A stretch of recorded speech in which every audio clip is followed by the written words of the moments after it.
The best way to get better at programming is to practice. In this example, we're going to take 3 different test scores, average them together, and then determine, was it a good score? There's a lot of preliminary information provided in the file available for download. So if you'd like to download it from the link provided below, please feel free to do so.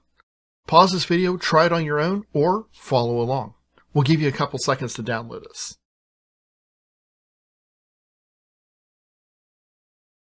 All right, so let's get started.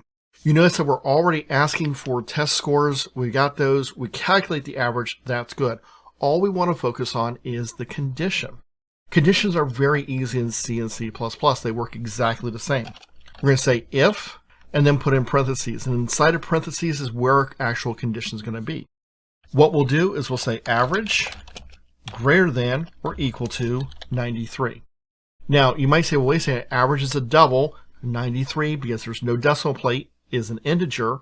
Don't worry, C and C++ is able to do that conversion automatically. So it will work for us. Then I'm going to put the body of the if statement. This is going to be what happens if our condition is true. So very simply, I'm just going to say cout, congrats on making an A. And then use endl.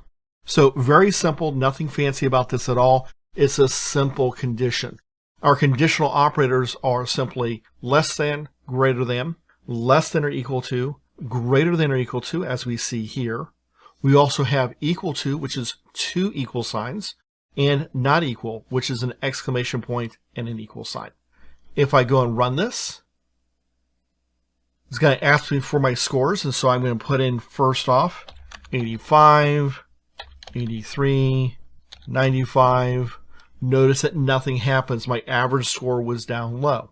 Now, I'm not printing what that is. We don't see any outside message. We'll look at that in a next example, but for right now, we can see this. We run this again. This time, we're going to give it higher scores. 95, 97, 93. Notice it says, congrats on making an A.